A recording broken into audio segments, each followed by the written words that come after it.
Bismillahirrahmanirrahim. Assalamualaikum warahmatullahi wabarakatuh. Innal hamdalillah nahmaduhu wa nasta'inuhu wa nastaghfiruh wa na'udzu billahi min shururi anfusina wa min sayyiati a'malina.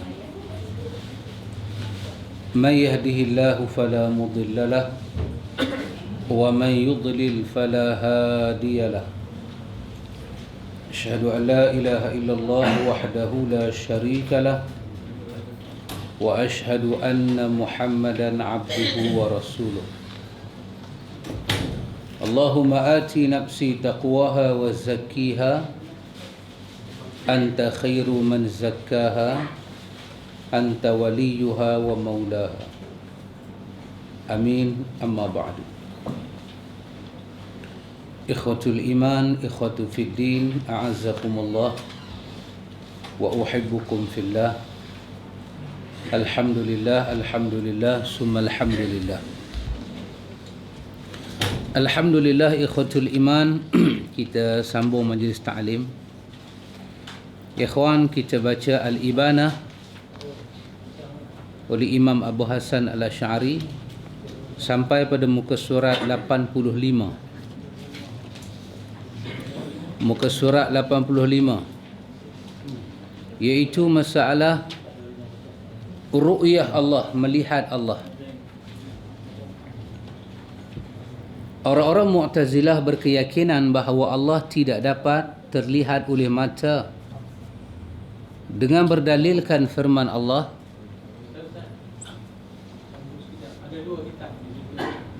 siapa yang tak ada boleh siapa nak anak abah tak ada. Oh, how can my son kan. Baik. Muka surat 85, ikhwan. Orang-orang Mu'tazilah berkeyakinan bahawa Allah tidak dapat terlihat oleh mata. Orang-orang Mu'tazilah percaya di hari akhirat kita tetap tidak akan melihat Allah. Sebab dia berkeyakinan dengan dalil firman Allah, la tudrikuhul absar wa huwa yudrikul absar. Suratul An'am ayat 103. Iaitu firman Allah, dia tidak dapat dicapai oleh penglihatan mata, sedang dia dapat melihat segala penglihatan itu. Ini di antara hujah yang kita kata hujah yang kuat di sisi Mu'tazilah. Sebab ini adalah ayat Allah. Allah katakan la tudrikuhul absar. Allah sekali-kali tidak akan dapat dilihat oleh mata. Wa huwa yudrikul absar. Tetapi dia Allah yudrikul absar. Dia dapat melihat penglihatan itu. Jadi artinya kita tak akan dapat melihat Allah. Allah yang melihat kita. Ini saya ingat bila Nabi sebut tentang 72 golongan yang sesat. Mereka jadi sesat bukan kerana berhujah dengan Bible. Mereka jadi sesat kerana berhujah dengan Quran juga. Mereka jadi sesat kerana berhujah dengan sunnah juga. Tapi pasal apa jadi sesat? Kita kata sebab dia kerana ala fahmin. Ala fahmin. Atas satu faham. Ayat yang sama. Kita pun sekali lagi nak pakai ayat ni juga. Dia pun pakai ayat ni juga. Tapi kenapa kita tak sama dengan dia? Ini masalah ala fahmin. Di atas faham. Pasal itu Ahlus Sunnah ni dalam simbol Ahlus Sunnah, dia berpegang dengan Al-Quran, dia berpegang dengan sunnah yang sahih. Quran dan sunnah yang sahih dipaham di atas kepahaman para sahabat. Jadi ketika ahlu sunnah dia nak tafsir Quran dan sunnah, dia mengambil kira masalah sahabat, dan kita kata Nabi panggil kurun mufaddalah. Kurun mufaddalah. Apa maksud dia? Kurun yang Nabi sebut ada kelebihan. Khairun nasi qarni summa yalinahum summa yalinahum. Khairun nasi qarni, hadis Imam Muslim. Kurun yang paling, khairun nasi qarni, manusia yang duduk dalam kurun yang paling bagus adalah yang duduk zaman aku. An-nas di situ dia balik kepada sahabat. Bukan an-nas dengan makna kullun nas fi asrin Nabi. Bukan makna semua orang yang hidup zaman Nabi. Munafik pun hidup zaman Nabi, Abu Lahab, Abu Jahal pun hidup. Tapi Nabi tak menyebut mereka itu orang yang baik. Yang baik siapa dia? Iaitu tentang orang yang hidup zaman Nabi, yang mereka itu Nabi i'tiraf mereka baik dan Quran i'tiraf. Kuntum khaira ummatin ukhrijat linnasi. Ini adalah para sahabat. Kadang-kadang Nabi kata an-nas untuk sahabat, kadang-kadang Nabi guna ganti nama untuk sahabat, Nabi kata ummati. Umat aku ini Nabi kata tidak akan disesatkan. Umat aku tidak akan disesatkan. Bukan Nabi maksud kita. Sebab kalau umat aku tidak akan disesat, sepatutnya tak adalah ajaran sesat kan ni. Pasal apa? Banyak sangat ajaran sesat. Sedangkan Nabi kata umat aku tak akan sesat. Maka umat aku yang tak akan sesat di situ ialah sahabat. Maka begitu besar dhamir, ganti nama yang Nabi pakai kepada para sahabat. Pasal itu para sahabat, setiap tafsiran mereka kepada hadis, cara faham dan kepada ayat Quran, itu ahlu sunnah mengambil. Kita panggil kurun mufaddalah. Ataupun mereka dipanggil dengan nama salaful ummah. Di kalangan salaf, orang-orang sebelum kita, mereka lah ummahnya. Mereka lah angkatannya paling besar. Cuba kita tengok ayat yang kita baca ini. Kalau kita ambil ayat Quran, kita ambil sunnah dan kita ambil para sahabat, kita dah faham dah ayat ni. Kita tak payah sembang. Tapi Mu'tazilah ni problem dia apa? Dia ambil ayat Quran, dia letak akal nombor satu. Kemudian dia letak hadis-hadis itu mesti mutawatir. Ahad dia tak mau. Dia tak mau. Dan dia meletakkan, walaupun dia tak sama dengan Syiah, tetapi ada beberapa bab dia hampir sama dengan Syiah, iaitu meragui para sahabat di dalam hal meriwayatkan tentang akidah. Dia ragu. Dia mau jumlah rawi sahabat yang bercakap tentang akidah itu kena mutawatir.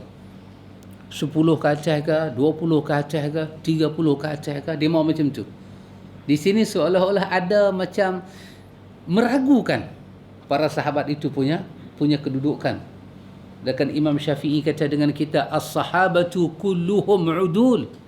Sahabat itu semuanya adil, benar, walaupun mereka itu seorang rawi saja, mereka itu adalah benar.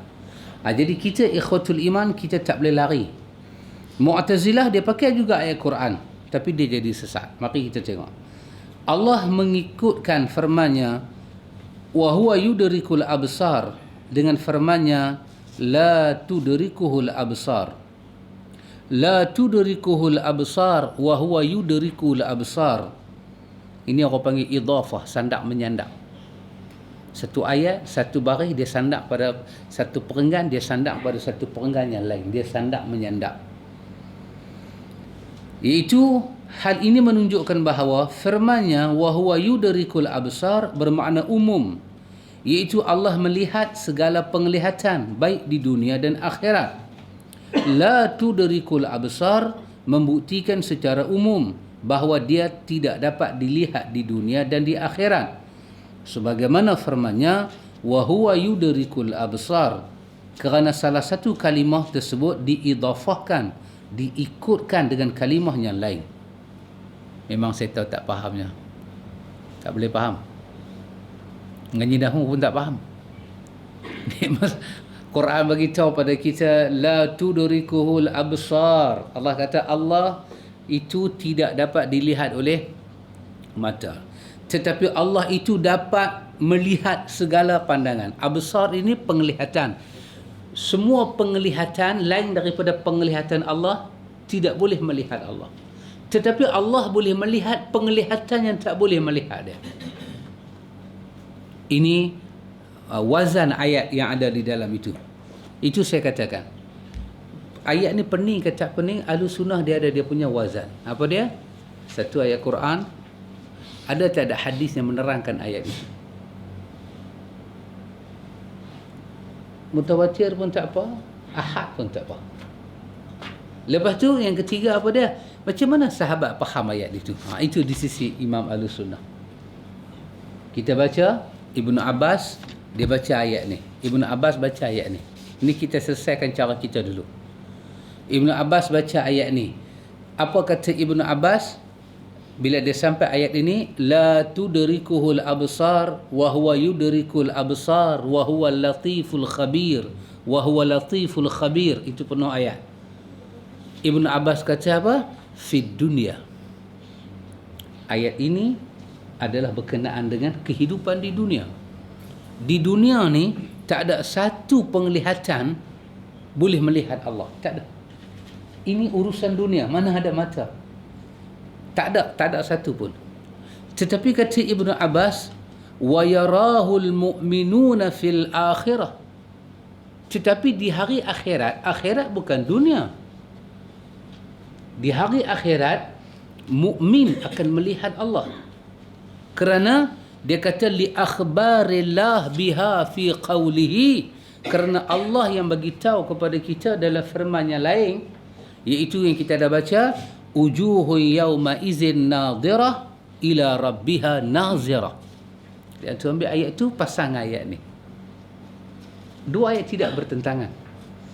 Ayat yang kita baca la tudrikuhul absar wa huwa yudrikul absar wa huwa latiful khabir. Kita kata fi dunia. Di dunia tidak ada satu absar, basir. Tak ada satu penglihatan boleh melihat Allah. Bukti dia kita dah baca dah banyak riwayat Nabi Allah Musa minta nak tengok Tuhan. Tuhan kata lantarani, hang tak boleh tengok aku di sini. Tetapi tengok aku di akhirat. Maka kita duk bincang ni Allah tu boleh ditengok tak di hari akhirat? Bukan kita bincang di dunia. Di dunia ni kita sepakat Allah tak akan dapat dilihat, kecuali beberapa imam sahabat itu dalam Ahlussunnah seperti beberapa Imam Ahmad, dia kata boleh lihat Allah di dunia. Kita boleh tengok Allah dalam mimpi, kita boleh tengok Allah dengan ainul basirah, dengan mata hati. Sebab yang ni bukan naked eye. Yang tak boleh tengok Allah ni dengan naked eye. I'm right? Naked eye ni kira mata ni lah. Ain nazirah, mata ini nazirah. Tapi kita duk bincang ni melihat Allah di mana? Ru'yatullah yaumal qiyamah, melihat Allah di hari akhirat. Maka ayat ini bukanlah dalil. Ayat yang kita baca 103 surah Al-An'am ini bukanlah dalil menghalang melihat Allah di hari akhirat. Tapi kalau ayat ini bagi tahu Allah tak dapat dilihat di dunia, sepakatlah kita. Kerana antara ayat ini dengan ayat yang kita dah baca sebelum ni, iaitu ayat Allah Ta'ala firmankan wujuhun yawma izin nadhirah ila rabbiha nazirah. Muka mereka berseri-seri kepada Tuhan mereka. Mereka akan nazirah. Allah guna kalimah nazirah, naked eye. Akhirat esok kita tengok Allah Ta'ala ni dengan mata, dengan kepala, dengan mata hati, dengan mata ni, dengan perasaan, dengan semua. Kita tengok Allah. Ini di hari akhirat. Maka satu ayat kata Allah boleh dilihat, satu ayat kata Allah tak boleh dilihat. Bertentangan ke? Tidak. Satu membahas di dunia, satu membahas di akhirat. Ini pandangan ulama-ulama Ahlussunnah wal Jamaah. Tapi Mu'tazilah dia tak boleh terima. Mu'tazilah kata tetap tak akan tengok Allah. Sebab apa dia tanya? Baik, esok di hari akhirat nak tengok Allah pakai apa? Pakai mata kan? Selagi pakai mata, ayat ni kata absar. Absar ni mata. Selagi tu tak boleh. Habis nak tengok Allah dengan apa? Tengok Abu Hasan Asy'ari nak jawab kepada puak-puak Mu'tazilah ni. Dikatakan kepada mereka, jika kedua kalimah tersebut menunjukkan keumuman yang sama, bererti konsekuensinya kata absar mencakupi penglihatan mata dan penglihatan hati. Tak pasal apa yang tak boleh tengok Tuhan di hari akhirat. Sebab di sisi Mu'tazilah, kita akan tengok pakai mata. Mana boleh mata kita, mata makhluk Pak Amir, nak tengok mata pencipta makhluk? Tak boleh. Tapi kalau pencipta tengok barang ciptaan, dia boleh. Barang ciptaan dia nak balas pandang, tak boleh. Macam kita nak tengok hantu raya, tak boleh. Hantu raya boleh tengok kita. Mana boleh kias kot tu? Tak boleh kias kot tu. Tak boleh. Kenapa? Kerana Mu'tazilah dia letak akal nombor satu, bukan wahyu.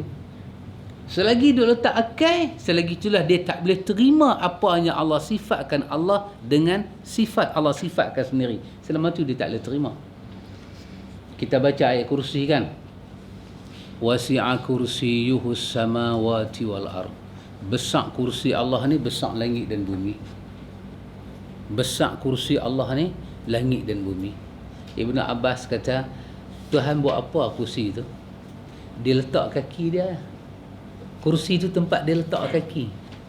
Besar langit dan bumi. Dan dia bersemayam di atas aras. Mu'tazilah kata, tak. Memanglah bahasa kursi, tapi bukan kursi. Pasal dia duk bayang kursi macam ni. Dia duk bayang kursi macam ni, dia duk bayang kursi makhluk. Selagi dia pakai acuan makhluk, resepi makhluk, dia tak boleh terima apa yang Tuhan cakap. Ini problem Mu'tazilah. Baik, kata Abu Hasan, mari kita lihat firman Allah Ta'ala, فَإِنَّهَا لَا تَعْمَلْ أَبْصَارُ وَلَكِنْ تَعْمَلْ قُلُوبُ الَّتِي فِي الصُّدُورِ. Allah ada berfirman, kerana sesungguhnya bukanlah mata itu yang buta, tetapi yang buta ialah mata yang ada di dalam hati. Ulil aidi wal absar, yang mempunyai perbuatan-perbuatan yang besar dan pandangan yang dalam. Kalimah absar ataupun kalimah basir ni, basar ni, melihat. Banyak kes Allah sebut dalam Quran. Di antaranya ayat tadi 46 surah Al-Hajj.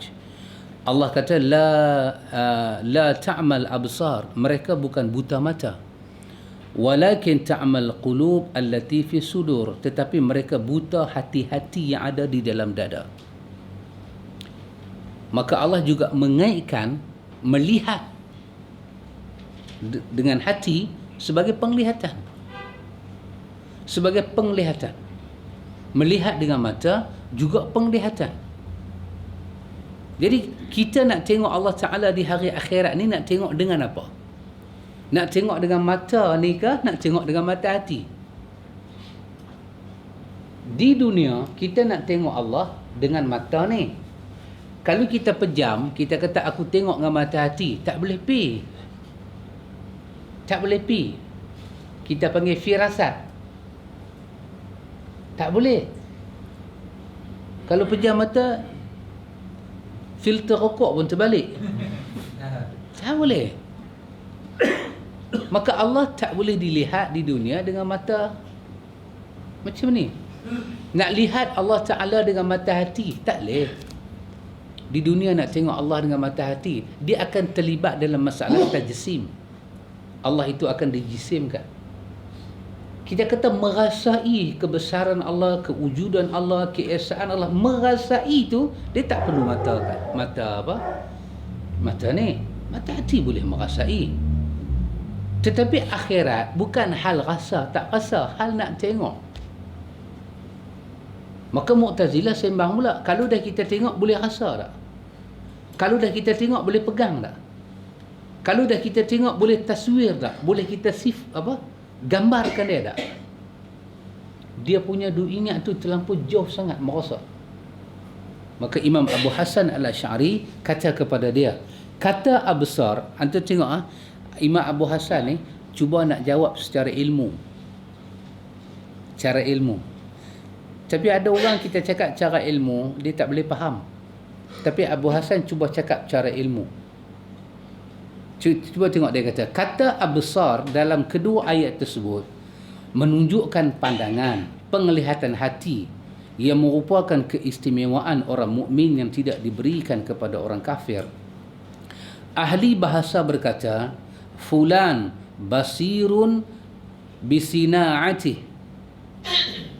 Artinya si fulan memahami pekerjaannya. Fulanun basirun bisana'atih atau bisina'atih. Orang itu dia tahu kerja dia, tapi dia guna perkataan fulanun basirun. Kawan itu basir melihat, tapi dia basir di situ dia nak kaitkan dengan dia reti buat kerja. Maka dikatakan fulanun basirun bisina'atih. Dia satu orang yang tahu apa dia buat, tapi dia guna kalimah basir. Bukanlah ayat itu kita harfiahkan kawan itu melihat pekerjaan dia. Tak. Basir di situ dia tahu, dia cekap, dia tahu apa dia buat. Diguna kalimah basir. Artinya kalimah basir ini bukan saja nak cerita tentang mata, tapi dia juga satu kalimah yang boleh dikiaskan pada benda lain. Tengok Abu Hasan dia cakap ke mereka. Makna dari kata basir di sini ialah berilmu. Mereka menyatakan absartuhu biqalbi. Artinya aku melihat dengan mata hati. Sebahagian mereka menyatakan absartuhu bi'aini. Aku melihat dengan mata kepala. Kemudian jika kata basar tersebut mencakupi penglihatan hati, maka hati dan mata kepala. Lalu mereka mendesak kita menyatakan bahawa la tudrikul absar, dan firmannya wa huwa yudrikul absar mengandung keumuman yang sama dengan alasan kalimah yang satu diikuti oleh kalimah yang lain. Konsekuensi dari alasan mereka tersebut bahawa Allah juga tidak terlihat oleh mata hati dan mata kepala makhluk, sebab Allah berfirman la tudrikul absar, dan Allah juga berfirman wa huwa yudrikul absar, mengandungi makna yang sama. Tengok dengan mata pun tak boleh, tengok dengan mata hati pun tak boleh. Kira tengok Allah ni kena diberi makna lain. Bukan kita tengok Allah, tetapi di hari akhirat kita akan mengetahui tentang Allah, bukan tengok. Walaupun ayat Quran itu basir tu ada banyak makna. Quran kata la ta'mal absar, mereka bukan buta mata, walakin ta'mal qulub, tapi mereka buta hati. Quran kaitkan dengan buta hati.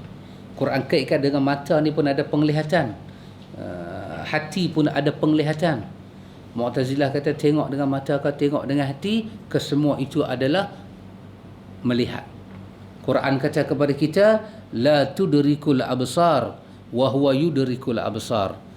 Dia yang dapat melihat segala penglihatan, tetapi segala penglihatan itu tidak boleh melihat dia. Hatta kita tak akan tengok Allah. Dengan makna tengok, kita tak akan tengok, baik dunia maupun di hari akhirat. Tapi Ibnu Abbas kata apa? Di dunia tak boleh tengok Allah, di hari akhirat mukmin akan tengok Allah. Imam Syafi'i kata apa tentang ayat 103 ni, Al-An'am ni? Imam Syafi'i kata yang tu mata orang kafir, bukan mata orang beriman. Orang beriman akan tengok Allah. Yang Quran kata tak akan dilihat dengan mata tu, itu mata orang kafir, bukan mata orang beriman. Orang beriman ada hadis Imam Bukhari, satarawna annakum, kamu jangan lagi duk wah-wah, kamu pasti akan melihat Tuhan kamu di hari akhirat. Nabi sebut macam tu. Maka Imam Syafi'i kata orang beriman akan tengok Tuhan. Mata yang tak boleh tengok tu mata orang kafir. Sebab bukan satu ayat kata tak boleh tengok Tuhan, ada lagi ayat kata boleh tengok Tuhan. Itu ayat mata mukmin, tak boleh tengok mata kafir. Itu cara mazhab Syafi'i lah. Tapi yang duk kata tak boleh tengok Tuhan pun orang mengaku Syafi'i jugalah. Dia tak, dia mengaji sifat 20 tak boleh. Mana boleh tengok Tuhan? Siapa tak boleh tengok Tuhan? Kalau kita boleh tengok Tuhan, kita jadi Tuhan lah. Hanya mata Tuhan boleh tengok Tuhan. Pasal itu tidak ada sekutu bagi Tuhan, dia kata. Yang boleh tengok Tuhan adalah Tuhan. Pasal itu Allah saja boleh tengok dia.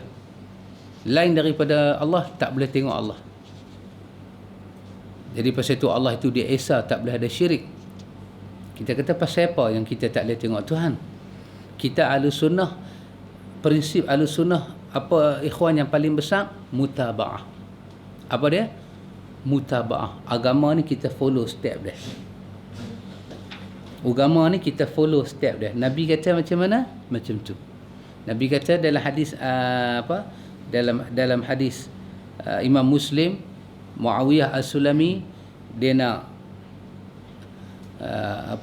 dia pukul dia punya jariyah, budak perempuan yang kerja tak amanah ni, dia nak pukul.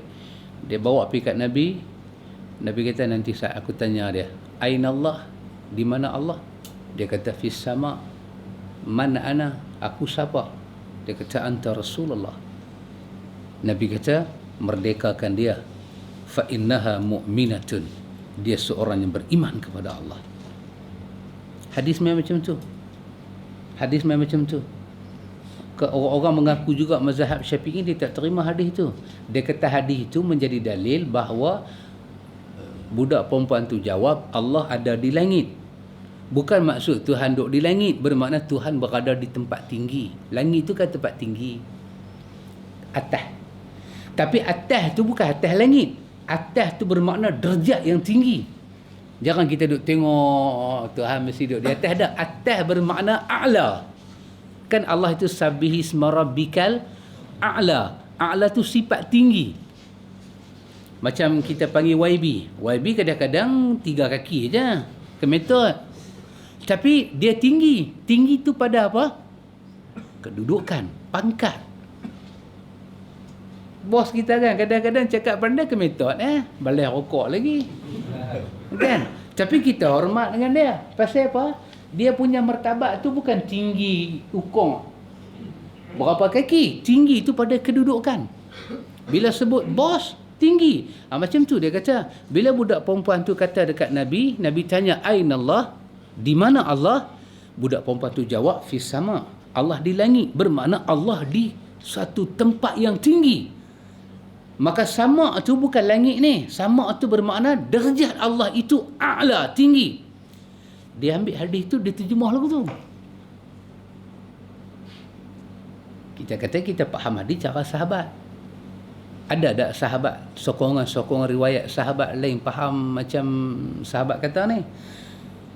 Dia kata kalau cari jumpa, tak cari tak jumpa. Tak, kita kata bukan masalah kita cari Bukhari, Muslim, Syafi'i tuliskan i'tiqad Syafi'i setebal itu. Apa nama Doktor Muhammad bin Abdul Wahab. Doktor Muhammad Aqil bin Abdul Wahab. Dia buat PhD dia tebal itu. Akidah Imam Syafi'i. Setebal itu tak ada satu riwayat dalam buku tu kata Imam Syafi'i biasa kata macam ni, tak ada.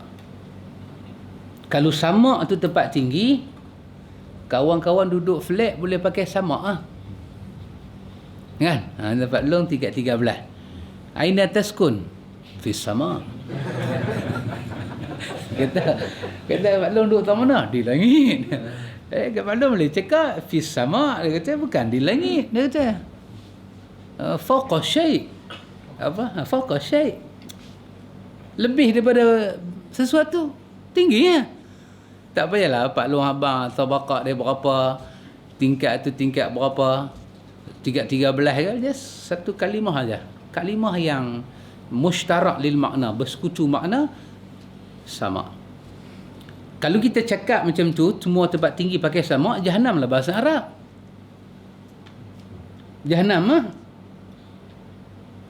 Sebab satu makna yang mufid kita tak akan jumpa, yang dapat dipaham. Semua akan jadi majas.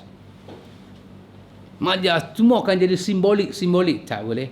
Dan budak tu kata, budak itu budak Arab. Nabi bercakap Arab. Sama dengan makna sama. Fauqas sahab. Apa yang ada di atas awan. Bukan dengan makna kullu syai', tidak. Fauqas sahab. Apa yang ada di atas awan. Kemudian dia ada, dia punya tabaqat dia. 1, 2, 3. Dan Allah berada di atas arasy dia dengan laisa kamitslihi syai', tidak sama langsung. Tapi ikhwatul iman, Mu'tazilah dia tak mau pakai ini semua. Baik, tengok Imam Abu Hasan Al-Asy'ari cuba bercakap secara gunakan ilmu ini. Kata Imam Abu Hasan, dikatakan kepada mereka, kalian menyatakan bahawa jika Allah berfirman la tudrikuhul absar, itu mempunyai maknanya khusus, iaitu pada waktu tertentu. Berarti firman Allah wa huwa yudrikul absar juga mempunyai pengkhususan, iaitu hanya pada waktu tertentu. Demikian juga firman Allah laisa kamitslihi syai'un wa huwas samiul basir, tidak ada sesuatu pun yang sama dengannya dan dia maha mendengar, maha melihat. Allah berfirman, la ta'khuzuhu sinatun wala naum, dia tidak mengantuk dan tidak juga tidur. Allah juga berfirman, la yadhlimun nasa syai'a, sesungguhnya Allah tidak menzalimi manusia sedikit pun. Ini ayat-ayat ni semua kita nak buat macam mana? Kita Mu'tazilah tak boleh menerima maksud melihat Allah Ta'ala di hari akhirat. Tak boleh. Sebab Allah menyatakan wa huwa yudrikul absar. Allah tidak ada absar yang boleh melihat, dan Allah menguasai setiap penglihatan itu. Dia kata sekali-kali tidak boleh dilihat. Allah Ta'ala sekali-kali tidak boleh dilihat, baik dengan mata, baik pun dengan mata hati. Kesemua ini sekali-kali tidak mungkin terjadi. Tidak mungkin terjadi. Bahkan dia kata ayat ini sangat khusus. Maknanya umum, tetapi susunan bahasanya sangat khusus. Umum apa? Idafah dia itu disandak menyandak ayat itu begitu umum. Semua penglihatan tak boleh. Maka ayat ini jelas dia. Bab yang begitu khusus berkenaan dengan sifat Allah.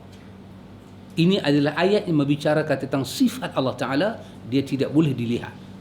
Maka Imam Abu Hasan berkata, kalau macam tu, bagaimana pula dengan ayat lain yang membicarakan tentang sifat? Allah Ta'ala kata, la ta'khuzuhu sinatun wala naum. Allah itu, dia tidak mengantuk dan tak tidur. Ayat ini umum kah khusus? Kata Abu Hasan Al-Asy'ari, ayat ini umum kah khusus? Hang bagi tahu Ustaz. Lafaz dia begitu khusus berkenaan dengan Tuhan. Dan ada ayat menyatakan kepada kita laisa kamitslihi syai'un wa huwas samiul basir. Allah itu tak sama dengan benda yang lain. Allah tak sama dengan benda yang lain. Kalau kita boleh tengok Allah di hari akhirat, adakah kita tengok Allah dengan kita tengok benda lain sama? Tak. Kan ahli syurga bila masuk syurga, Quran kata apa pada kita? Kullama ruziqu minha min thamaratin rizqa qalu hadha alladhi ruziqna min qablu wa utu bihi mutasyabiha. Bila dibawa satu rezeki kat mereka, mungkin buah ke apa kan, dia punya memori dah pergi balik ke dunia. Dia kata biasa makanlah buah ni. Macam biasa makanlah buah ni. Bermakna dia punya memori not lost. Kita lost memory. Kita punya kad dia, RAM dia tak kuat. Mungkin masalah darah. Tapi orang bila masuk syurga, memori dia di dunia kuat. Wa utubihi kullama ruziqu minha min thamarati rizqa, dibawa thamar, buah-buahan sebagai rezeki. Qalu hadha alladhi ruziqna min qabl. Kami pernah dapat rezeki macam ni lah. Dia rasa macam dia pernah dapat. Allah kata wa utubihi mutasyabiha. Kami bagi dia jadi apa? Sama. Sebenarnya sama, tapi bukan yang dia pernah tengok di dunia. Kan? Macam rokok ni. Bukan rokok. Cik, tak ada. Mala ainun ra'at wala udhunun sami'at wala khatara ala qalbi bashar. Yang kata benda surga mata tak pernah tengok, telinga belum pernah dengar lagi, hati tak pernah terlintas. Tapi macam mana dia boleh kata macam mana dia boleh kata macam pernah kami makanlah benda ni? Yang tu nama dia memori, perasaan. Tapi yang dia tengok, yang dia rasa tak pernah ada dalam dunia. Jadi kalau esok kita tengok Tuhan ni satu rezeki yang besar. Adakah sama dengan tengok benda lain? Tengok Tuhan angkat hijab dia. Tengok Tuhan, seronok tengok Tuhan, macam tengok gambar kabi-kabi ke. Tak. Kita banyak benda kita tengok. Undertaker, Stone Cold, semua banyak kita tengok. Tapi tengok Allah bukan macam tu. Tengok Allah bukan macam tu. Tengoknya kena cekang mata. Tengok Allah, Nabi kata seperti bulan purnama. Tak ada siapa yang nak berdesak-desak, tengkok nak rasa lengoh. Makin tengok Allah, makin nikmat itu turun. Kenapa? Laisa kamitslihi syai'un wa huwas samiul basir. Maka tak perlulah kita berbincang itu sangat, kata Imam Abu Hasan Al-Asy'ari kepada puak-puak Mu'tazilah. Kalau kita kata ayat ini begitu khusus, begitu umum, nanti Allah Ta'ala berfirman la ta'khudhuhu sinatun wala naum. Allah tak mengantuk dan Allah tak tidur. Kita nak khususkan macam mana? Allah ni ada waktu saja dia tak tidur, waktu lain dia tidur. Tak, dan dia kata dia tak tidur, laisa kamitslihi syai'. Tak tidur Bukan kata tidur. Bukan kata naum, tidur, sinah. Sinah ni apa dia? Muqaddimah yang membawa kepada naum. Macam kita kuliah lambat, main lambat, berhenti lambat. Tu semua nak cari pasal larat, lengoh, lapang apa lebih kurang. Kan? Itu macam tu golek kan.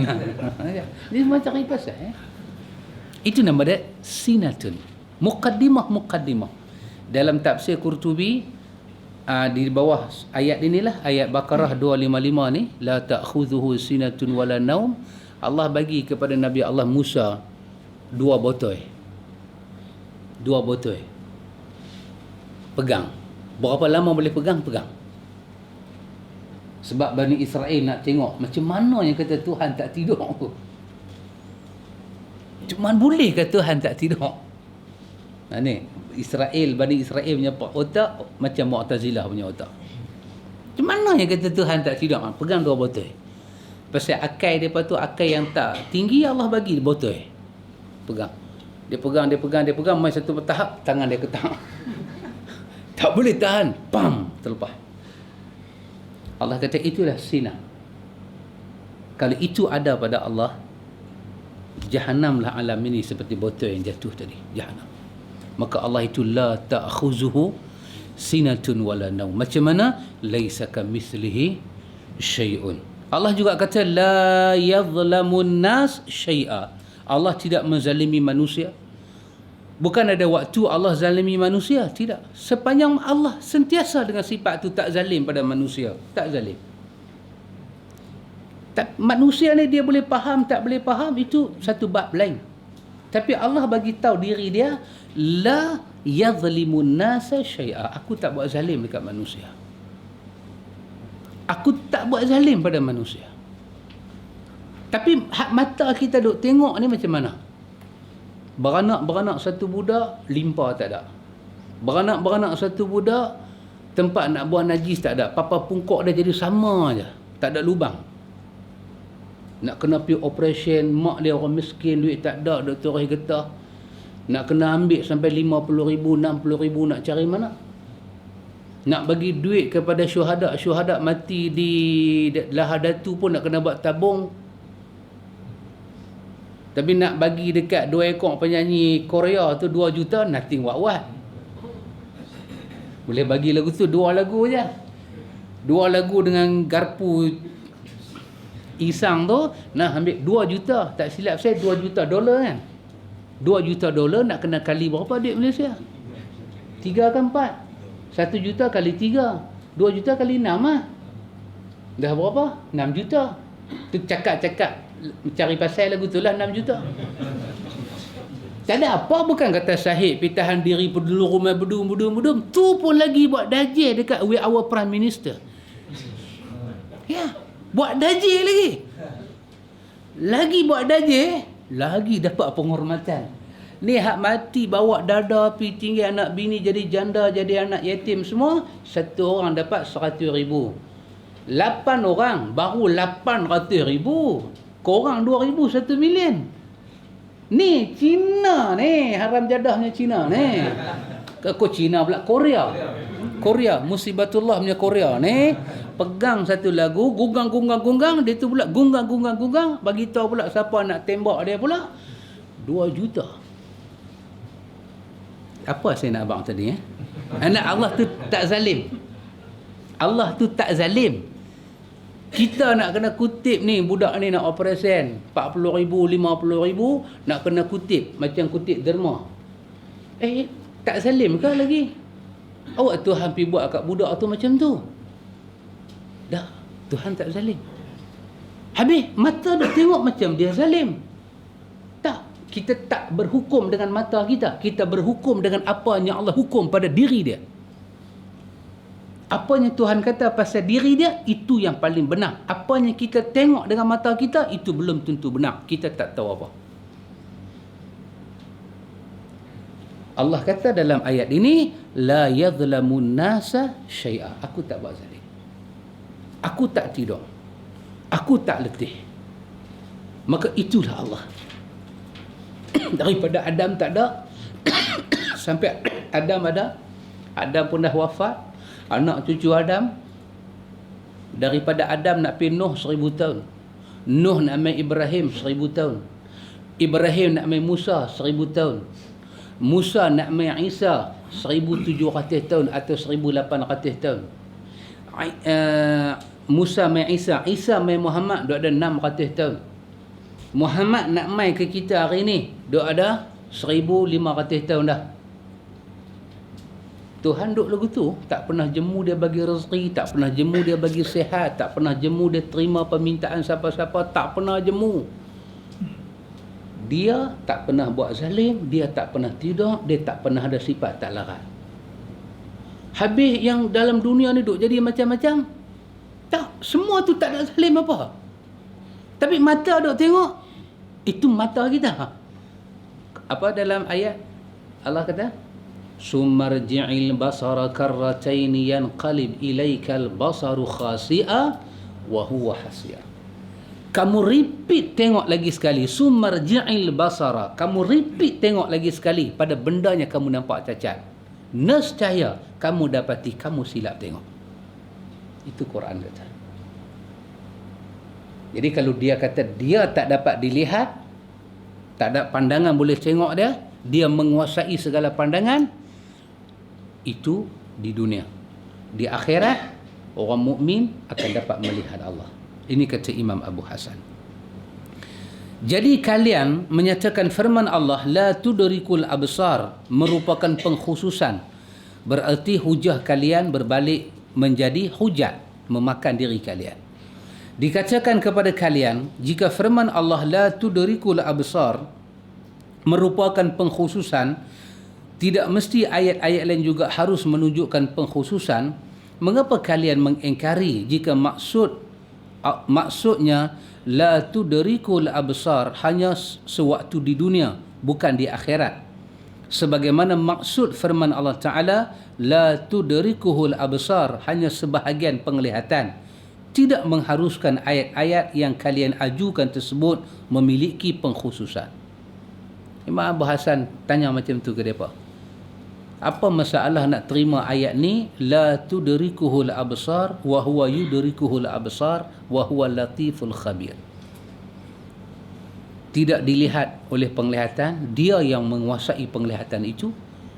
Kenapa tak boleh terima ayat ni? Apa masalah dia? Kamu nak tafsir ayat ni. Jika mereka menyatakan la tudrikuhul absar, mewajibkan bahawa Allah tidak dapat dilihat di dunia maupun di akhirat. Namun hal ini tidak bererti menafikan kita dapat melihatnya di dunia dengan mata hati.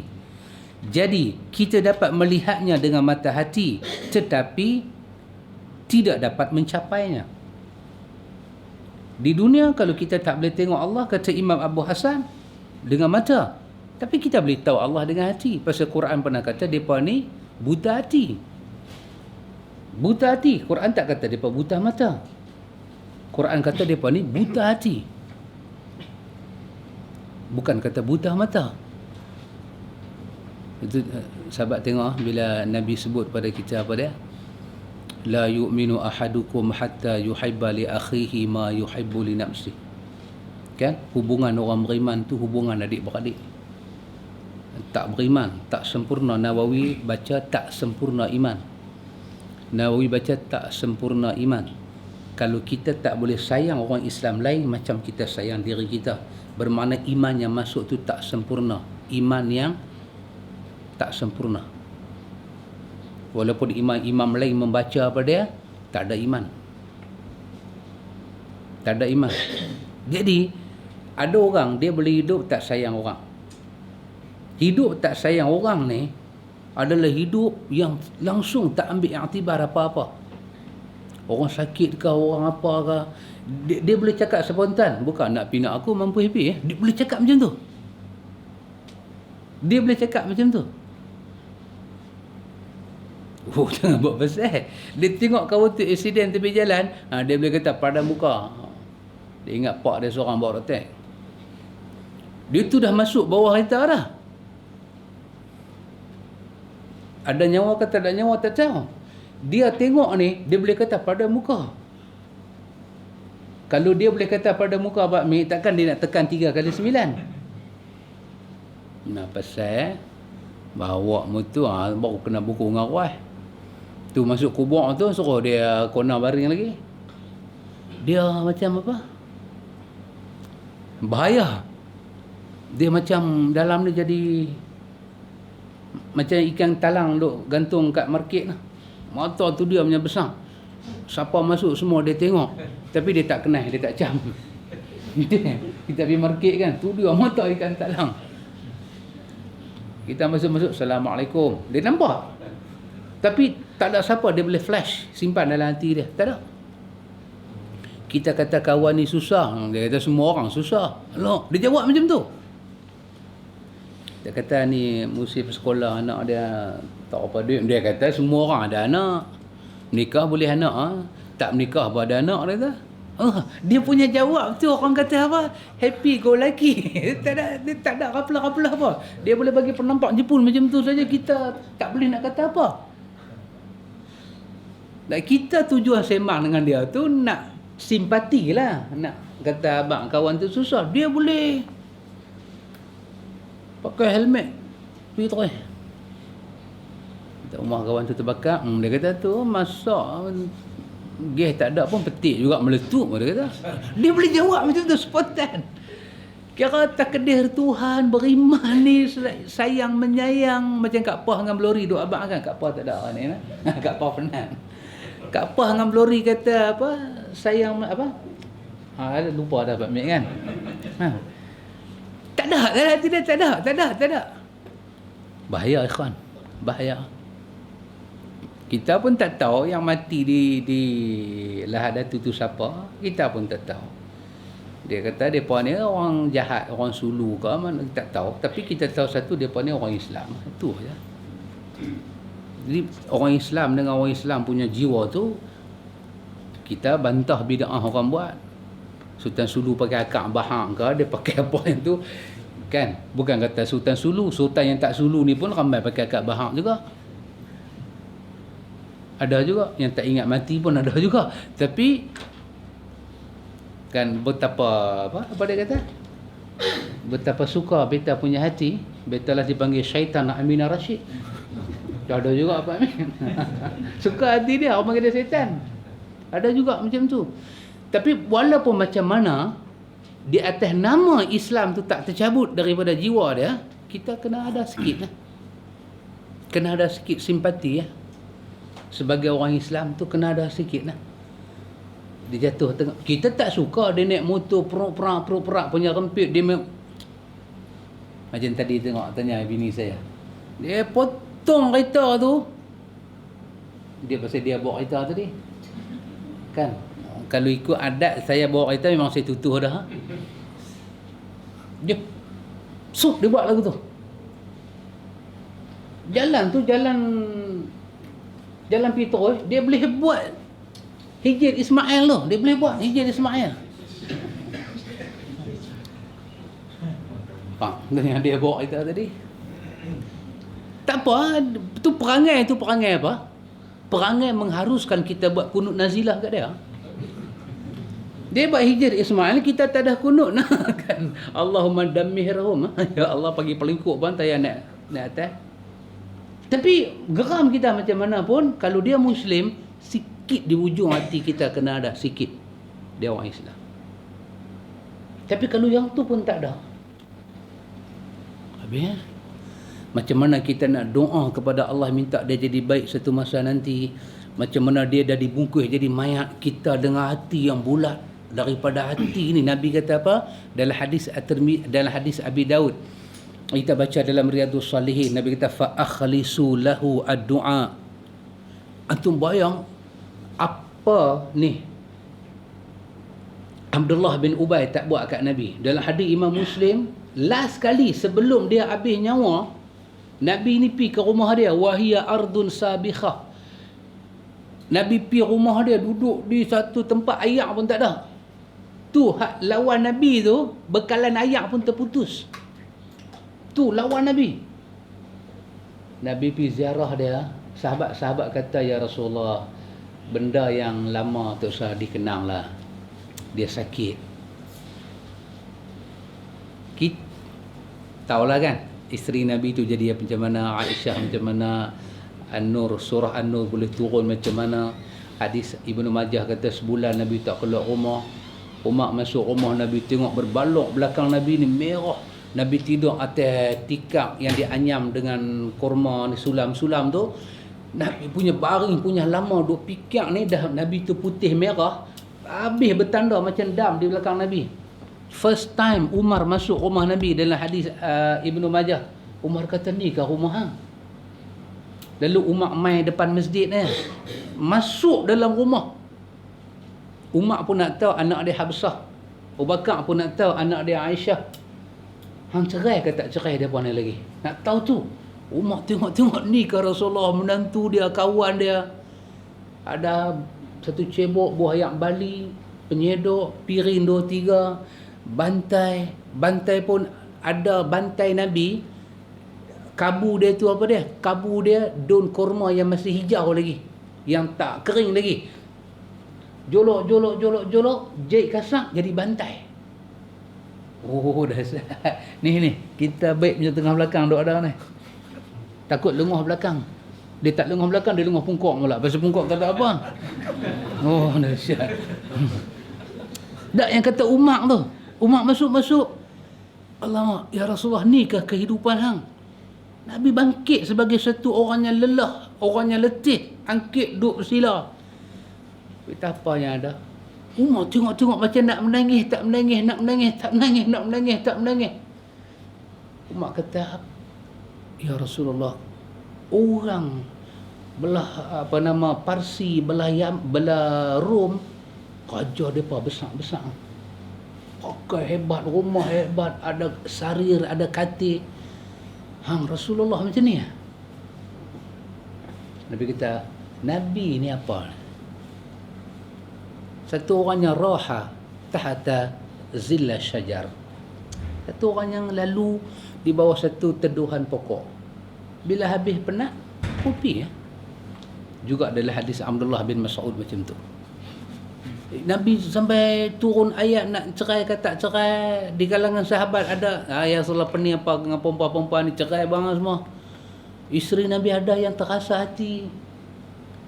Tiba-tiba satu hari dalam hadis Muslim, sahabat kata, si penyebar SMS palsu, Facebook palsu ni sakit. Dia berkata kat Nabi, benda yang lama buanglah. Nabi dak. Keluar masjid, Nabi tengok ada keldai, Nabi celapak keldai tu, berjalanlah kepada Ardul Sabiqah ni. Berdebu, nak pergi rumah dia tu jauh daripada masjid Nabi, berdebu. Sampai di rumah dia duduk demam korah. Sahabat-sahabat dia kata apa? Nuh. Dia kata Nuh, Nabi wa ashabuhu. Nuh, Nabi dan geng-geng dia mai.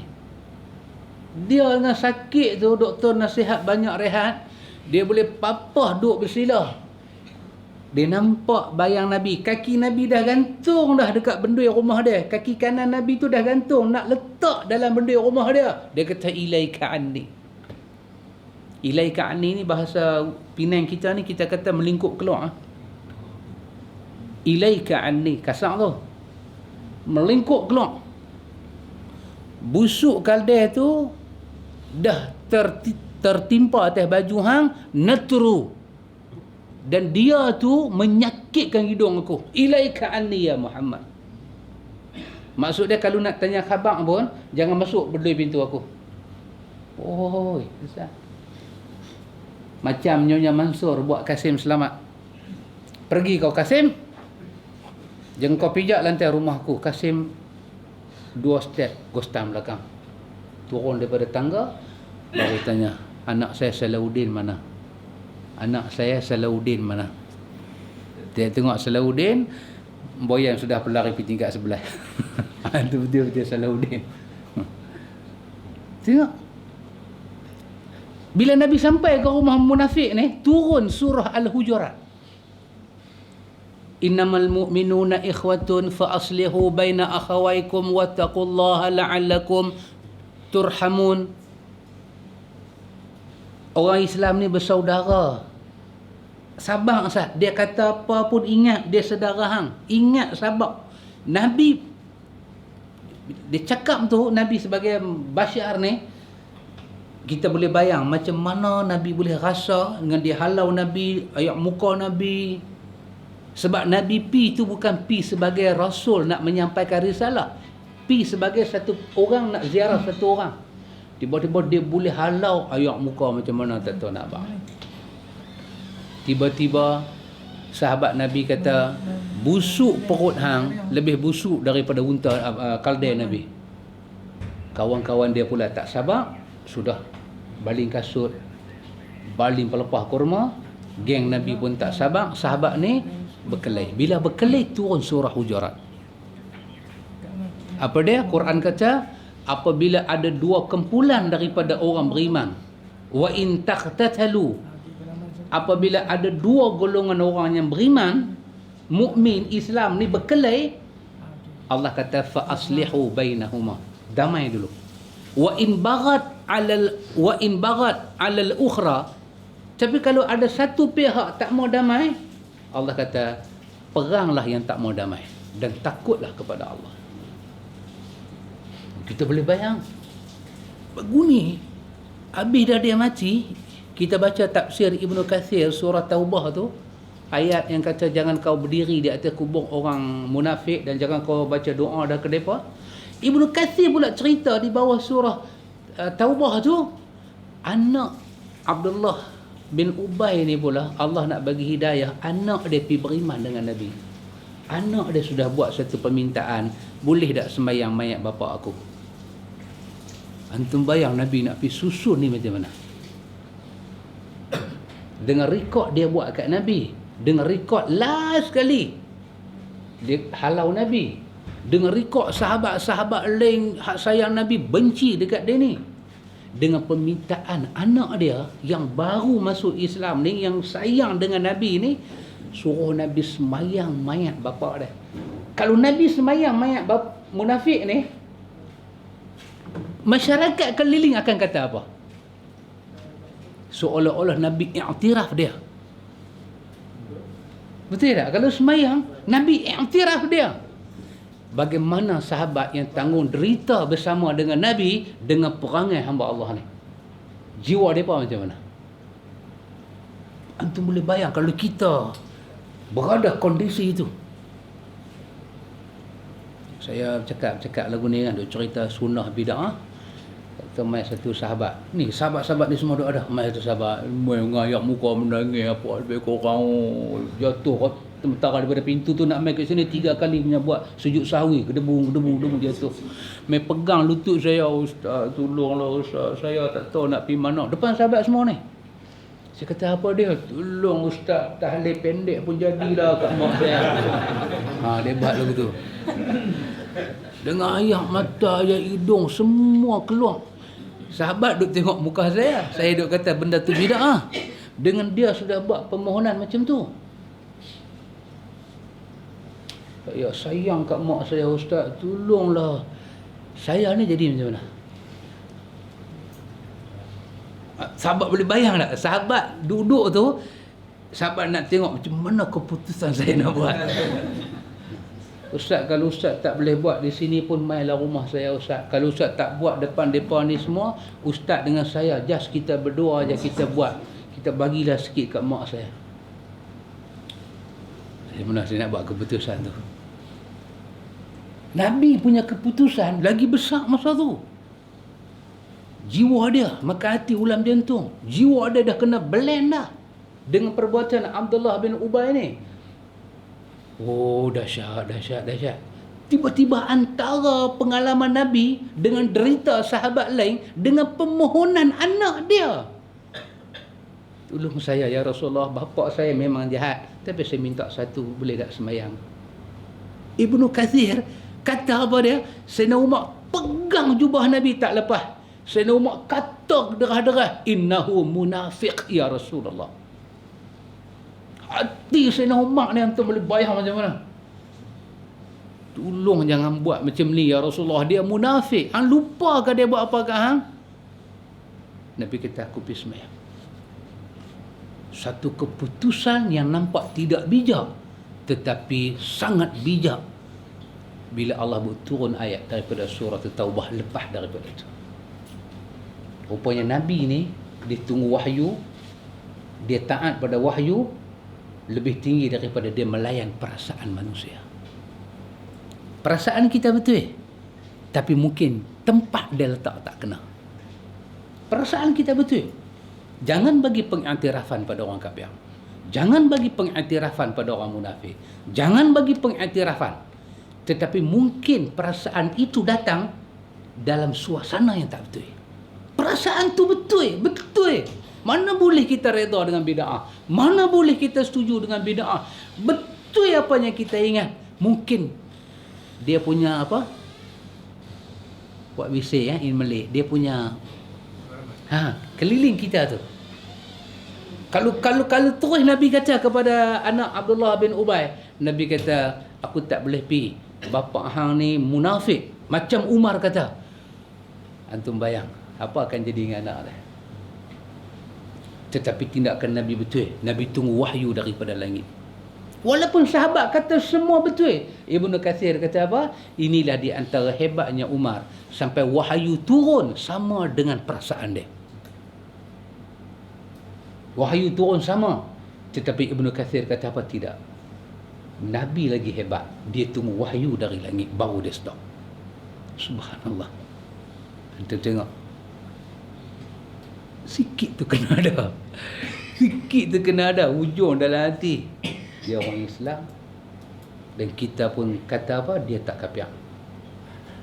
Memang pakai seluar pendek. Dia tengok kita isap rokok. Dia boleh buat silap mata. Baling juga tu. Baling mekok ni. Oh, kita memang hati dah bengkak dengan dia. Macam nak menutup. Tapi satu kita tahu. Dia orang Islam. Dia rebah tengah jalan. Jiwa kita kena lebih cepat bantu dia daripada orang lain. Jiwa kita kena lebih cepat daripada dia. Kerana itu ikhwatul iman, ini satu bab yang kita baca Imam Abu Hasan Al-Asy'ari dok beritahu kat kita benda ni. Maka dikatakan kepada mereka, jika demikian, apa perbezaan di antara kalian dengan orang yang menyatakan bahawa melihat dengan mata hati berarti telah mencapai dan meliputinya. Jika ilmu dan pengetahuan hati tentang Allah disebut dengan melihat Allah dengan tidak meliputi dan mencapainya, maka apa yang kalian ingkar, melihat dan memandang Allah dengan mata kepala juga tidak mesti meliputinya dan mencapainya. Imam Abu Hasan Al-Asy'ari kata tak ada beza apa. Hakikatnya satu orang melihat satu benda dengan mata hati, satu orang melihat satu benda dengan mata kasar. Orang buta, dia boleh rasa jalan ni bengkok, ni ada lopak, dia boleh rasa. Orang celek, dia tak boleh rasa tapi dia nampak dengan mata. Apa beza daripada dua? Dua-dua selamat daripada lubang. Maka lebih selamat daripada tu, kita terima apa yang Allah kata pasal dia, bukan pasal kita. Allah kata pasal dia, kita terima. Maka terima tu lebih selamat kita di hari akhirat. Itu saya punya ingat satu nasihatnya sangat lembut ya Imam Abu Hasan Al-Asy'ari bagi kepada puak-puak Mu'tazilah ini, ikhwatul iman. Jadi pada muka surat 88 tu dia ada lagi satu masalah, dua masalah, tiga masalah. Yang ni ikhwatul iman adalah benda yang dia ulang juga, sama. Maka yang tu saya ingat kita tak payah baca. Kita terus masuk ke bab yang kedua, iaitu muka surat 91, Al-Quran kalam Allah bukan makhluk. Jadi di sisi mazhab Ahlussunnah, kita akan melihat Allah di hari akhirat. Ayat Quran ada dua jenis. Satu ayat Quran kata tak boleh melihat Allah. Kita kata apa? Berdasarkan Ibnu Abbas punya tafsiran, mata ini tidak melihat Allah di dunia, tetapi melihat Allah di hari akhirat berdasarkan ayat Allah dan hadis yang sahih. Yang kedua, kita kata apa? Yang tidak boleh melihat Allah ialah orang-orang yang kafir. Sebab Quran kata apa? La mahjubun. Mata mereka terhalang. Mukmin ila rabbiha nazirah. Mata dia akan melihat Allah. Itu kesimpulan kita berdasarkan sistem ilmu. Quran diselesaikan dengan sunnah, dan Quran dan sunnah dipaham mengikut pahaman para sahabat. Kita ikat tang situ supaya jalan kita tak melelong. Kita pasti melihat Allah di hari akhirat. Dua orang tak dapat lihat Allah. Siapa dia? Satu orang kafir, yang kedua orang munafik. Munafik yang mana? Munafik macam Abdullah bin Ubay. Quran kata wa ma hum bimu'minin. Dia bukan orang beriman. Mereka Islam secara zahir di dunia, mereka kafir secara batin di hadapan Allah. Maka Allah hukum dia kafir di hari akhirat. Mereka dia terhalang. Muslim beribadat akan dapat melihat Allah. Akan dapat melihat Allah. Bahkan yang maksiat, yang tak syirik ni pun, kalau Allah ampun dosa dia semua, masuk syurga. Pasal tu dia kata, ya Allah, nikmat besar dah. Aku daripada neraka keluar masuk syurga. Aku kena bakar rentung dalam neraka. Hang bagi aku jadi putih semua comel elok dah. Hang nak bagi apa lagi? Allah kata ziyadatan wa husna. Aku nak bagi lagi satu nikmat tambahan. Tengok-tengok, dapat tengok dia. Tengok Allah tak sama macam tengok orang lain. Tengok orang jemu dia dapat ambil. Kat akhir 10 dah. Dia kembar biji mata. Tak berhenti lagi pun. Dia jadi kembar biji mata. Dia tak boleh nak pergi dah. Dia tengok tulisan pun dia morning satu macam. Tak boleh pergi dah. Tapi tengok Allah ni, lagi tengok, lagi sedap, lagi tengok. Itu kita punya kesimpulan daripada ru'yatullah, melihat Allah. Lepas ni pula, kita tengok lagi satu bab. Saya rasa bab ni kita belajar banyak orang-orang yang masuk tarikat ni, dia duk cakap pandai. Apa dia? Dia kata, tengok Quran yang kita baca ni, ada retah, ada dakwat. Bukankah retah dan dakwat tu makhluk? Kan? Zaman Nabi ni mana ada Quran? Zaman kita tengok macam-macam color dah ada. Ni semua bid'ah ni. Oh ni mau bahasa heavy metal, black metal punya bahasa mai. Abu Hasan Asy'ari nak settle dua bab ni kat kita. Dakwah-dakwah yang ada atas tu kita nak kata apa? Retah-retah tu kita nak kata apa? Yang huruf Quran itu walladzina amanu wa amilus salihat. Yang tu nak kata apa? Lepas tu Quran dibukukan, dimasahafkan dengan design yang cantik. Boleh tak panggil bid'ah? Pasal apa? Dah hampa kata Nabi tak buat. Kan? Tengok. Dia dah tak ada peluru, dia cari juga peluru kita. Tembak aku tembak juga. Ni hampa pun duk baca Quran bid'ah. Kalau Quran yang betul, baca jangan pegang Quran lah. Tu bawa Quran betul. Dekat dia ada Quran betul, ada Quran tak betul. Yang ni kerja Syiah, bukan kerja kita. Ini kita tengok bagaimana Abu Hasan Al-Asy'ari nak settle. Ini juga kepala otak Mu'tazilah. Nah, dia nak selesai pada kita pada lagi 2 minggu. Lagi 2 minggu kita tengok dia nak kata apa. Lepas tu baru kita nanti masuk macam-macam lagi. Allah Ta'ala ni ada tangan ke, ada kaki ke? Allah Ta'ala ni duduk tang mana? Baru kita masuk satu persatu. Boleh Pak Mit? Kalau nak berhenti boleh Pak Mit? Alhamdulillah. Alhamdulillah. Wallahu ta'ala a'lam.